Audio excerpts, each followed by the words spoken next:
बोलो श्री रामचंद्र भगवान की।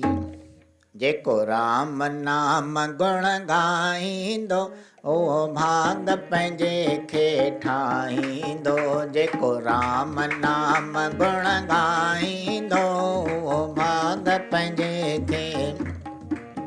दुख दर्द सभई मिटाईंदो, दुख दर्द सभई मिटाईंदो, ऐं मन जूं मुरादूं पाईंदो, ऐं मन जूं मुरादूं पाईंदो।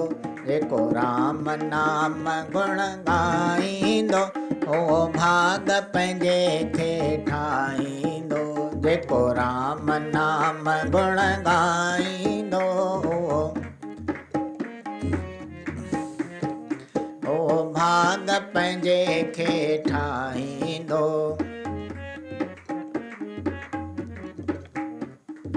राम नाम भव सागर तारे, राम नाम भव सागर, भगतन खे थो कीन विसारे, भगतन खे थो कीन विसारे।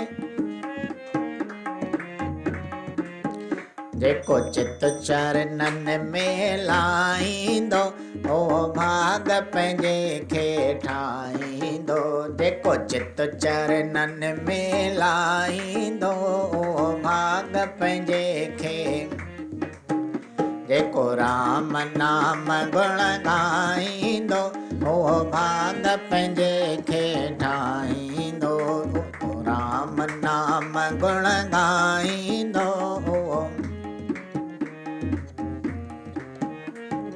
राम नाम सब सवली करे थो, राम नाम सब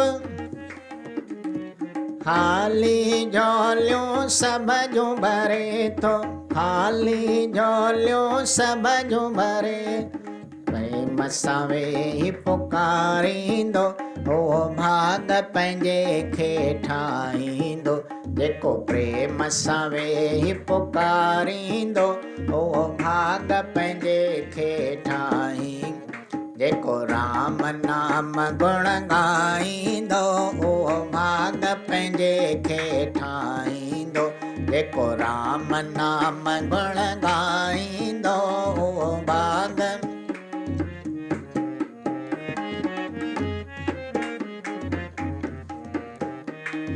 राम नाम थो भरे भंडार, राम नाम थो भरे सब जो दासी करे उधार, सब जो दासी करे।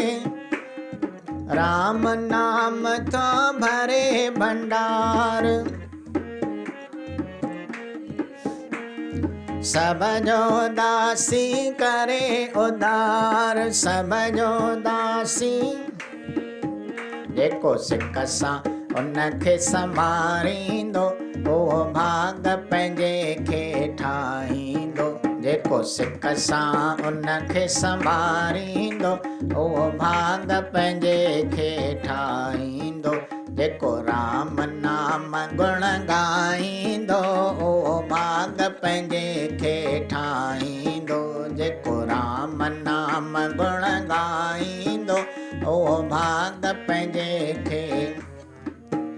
दुख दर्द सभई मिटाईंदो, दुख दर्द सभई मिटाई, ऐं मन जूं मुरादूं पाईंदो, ऐं मन जूं मुरादूं। जेको राम नाम गुण गाईंदो ओ भाग पंहिंजे खे ठाहींदो। जेको राम नाम गुण गाईंदो ओ भाग पंहिंजे खे ठाहींदो, ओ भाग पंहिंजे खे ठाहींदो, ओ भाग पंहिंजे खे। बोलो श्री रामचंद्र भगवान की जय।